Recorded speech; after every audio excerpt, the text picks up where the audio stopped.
Hi everyone, I'm Hammi. Welcome back to my channel. Today I'll be sharing my budget for the month of July. I have written everything down, but for now I would like to talk about my money goals for the month. So I have covered it with my calculator. So this month I have 3 money goals that I'm focusing on. The first one is to budget for my routine blood test that I have every 3 months. I have hypothyroidism and also I've been diagnosed with PCOS recently, and I always get a blood test done every 3 months. So the thyroid profile test cost me 800 rupees, and the other test is a first time for me, so I don't know how much it's going to cost me. I am estimating around 2500, and if that's not enough, I will be taking money out from my spending category or from the buffer category. I do have some money left in my health and medical sinking fund, but along with that I would like to add a little bit more extra into my health and medical sinking fund for this month, and I'm hoping that adding the two should be enough, I guess. The second money goal for the month is to set aside another chunk of money into my pets sinking fund. So in April our cat gave birth to 2 kittens, and now I don't want her to deliver any more babies, so I want her to get spayed. I already went to the vet and I spoke to him. It's only a matter of time. As soon as he gives me a date, I will be taking her to the vet for the procedure. So for that reason, I need to set aside some money. I don't know how much it's going to cost. That was really foolish of me because I spoke to him about the spaying process, but I forgot to ask about the price, about the cost of the operation. So I'm hoping that 3 to 4,000 should be okay. I don't know. I still have some money in my pets sinking fund, and then adding a little bit more than what I usually add in the pet sinking fund should do. And the third money goal for the month is I'm starting a new subcategory in my fixed costs and utilities category. I'm starting to have gray hair, and I do understand that graying is a natural process, but the way my hair is graying doesn't feel natural.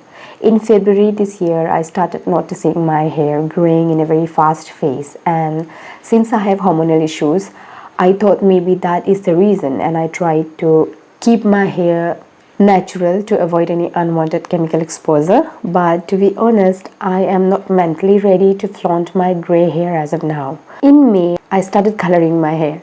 I used to pay for it from my spending category, but now since I've realized this is something I'm going to be spending on every month, I feel like I should have a separate category for it. So the color that I buy cost me 700 rupees, and then the touch-up charge is 500 per month, so that adds up to 1200, and this is something that I'll be spending on each month. So starting a new category especially for this feels like the best way to go. So I am in my 30s. I am not ready to flaunt my gray as of now, so one day maybe when I'm very comfortable, I will accept my gray hair and I'll flaunt it like that. So these are the 3 money goals for the month, and now I'll come to the budgeting part.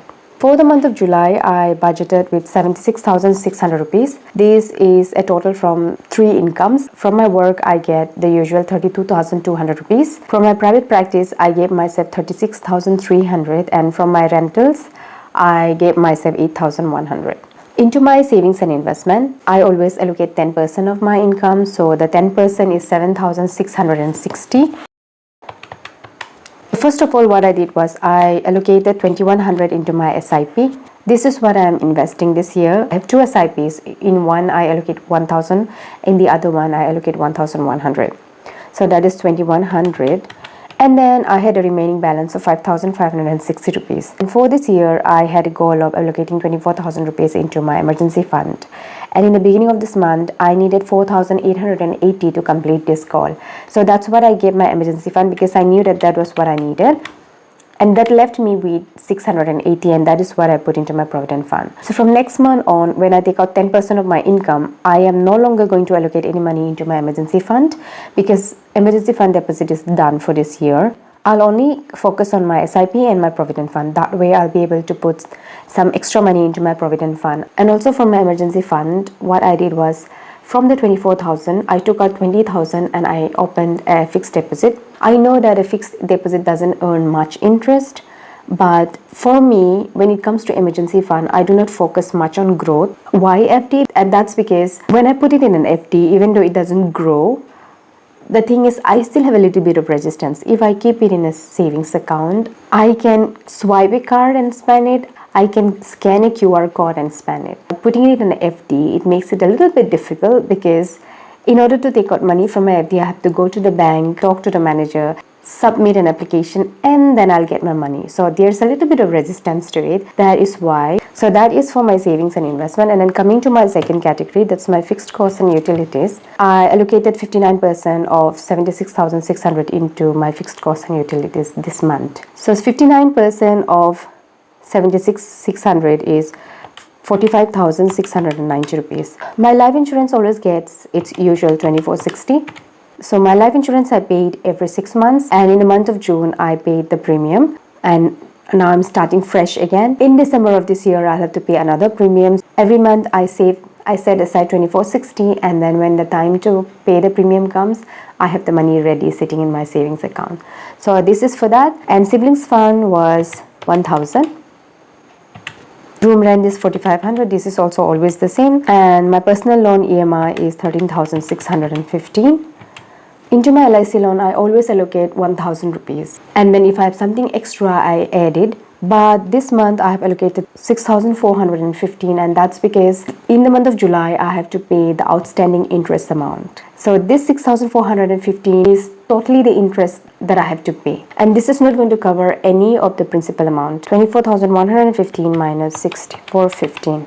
I have left 17,700 rupees. And then into my subscription, it's the usual. I allocated 1,800. Ration is 3,000. Petrol I allocated 3,000.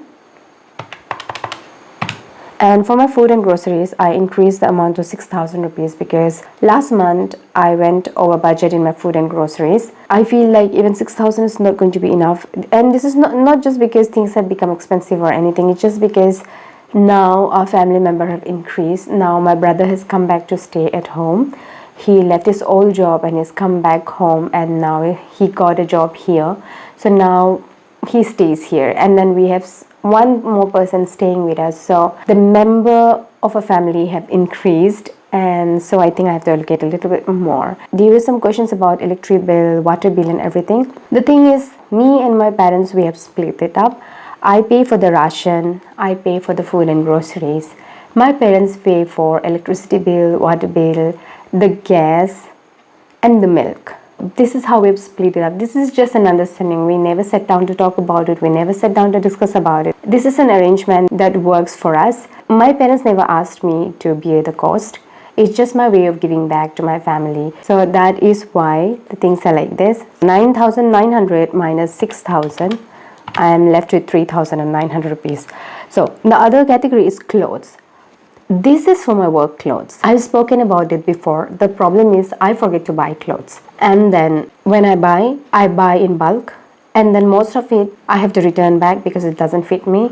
So what I'm thinking is every month I'll give myself some amount. Maybe it's 2,500, maybe it's 3,000, maybe it's 1,000, or maybe whatever amount I can give myself only for purchasing clothes that I need to wear in my work. If there is anything else, like say I go to the market and I see a pretty dress, or I see a sandal or a bag, all those expenses will be covered from my guilt-free expenses. For this month I gave myself 2,500 and I'm left with 1,400, and this is what I get for my hair. So I spoke about my hair situation earlier. It will cost me 1,200 according to the expenses that I have every month, and then I'll have an extra of 200 rupees. And this is because I also get my eyebrows done once every 2 weeks. And then if I wish to go for a massage, or if I wish to go for a facial or a spa, or like manicure or pedicure, all that will be covered from my guilt-free expenses. This category is for my hair and my threading only. So that is my fixed costs and utilities. And now coming to my sinking funds. I think my sinking fund spelling is wrong. Sinking fund doesn't have a G in it.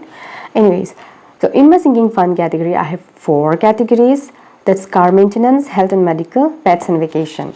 And for this I took out 9% of the amount that I was budgeting with, and 9% is 7,200 rupees. For my car I allocate 1,200, and into my health and medical I allocated 2,500, and into my pets category also I allocated 2,500, and then I'm left with 1,000, and that goes into my vacation category. Last week of June I went on a road trip. and I spent the money that was in my vacation sinking fund. I had 6,800 rupees, I guess, in my vacation sinking fund, and I was left with only 100 rupees. So now I'm starting fresh again, and this month I'm allocating 1,000 rupees into it. So that is for my sinking fund category. The last category that's remaining is my guilt-free expenses, and whatever money is left after budgeting these three categories goes into my guilt-free expenses. For this month, it's 16,050 rupees, and that constitutes 22% of the money that I'm budgeting with. So this is how I'm budgeting for the month of July. Thank you so much if you're still here watching, and if you like the video, do press the like button. I would appreciate it so much. Consider subscribing. I hope to see you soon in my next video. Until then, take care and bye-bye.